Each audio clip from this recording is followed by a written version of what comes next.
વાર્તાનું નામ છે મૂરખ ગધેડા અને સમજુ બકરીઓ. એક ઝરણું હતું.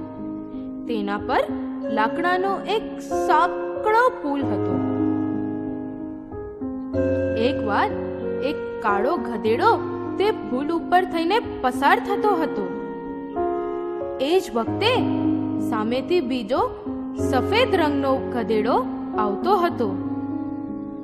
પુલ ખૂબ જ સાંકડો હોય, બંને ગધેડા એક સાથે પસાર થઈ શકે એમ નહોતું.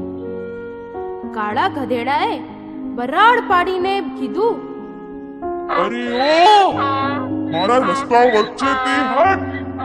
સફેદ ગધેડાએ પણ સામે એવી જ બરાડ પાડીને કહ્યું, અરે ઓ મૂરખના સરદાર, કાળિયા પાછો હટ, નહીં તો તને આ ઝરણામાં ફેંકી દઈશ. આમ તે બંને ગધેડા માથા ભીડાવી પુલ પર લડવા લાગ્યા. બેમાંથી કોઈ પાછો હટતો નહોતો.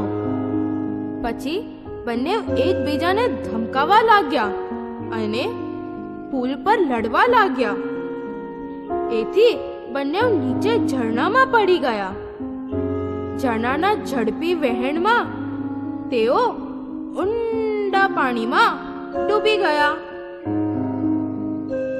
થોડા સમય પછી બે બકરીઓ એ જ પુલ પર સામે આવી.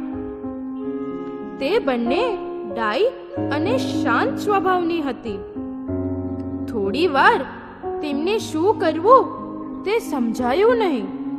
પછી તેમાંની એક બકરી નીચે બેસી ગઈ અને સામેની બીજી બકરી તેના શરીર ઉપર થઈને ચાલી ગઈ. પછી બેઠેલી બકરી ઊભી થઈ ને પોતાના રસ્તે પડી. આમ બંને બકરીઓ સલામત રીતે પુલ પાર કરી ગઈ. આ વાર્તાથી આપણને એ સમજમાં આવે છે કે ઝઘડવાથી પોતાનું જ નુકસાન થાય.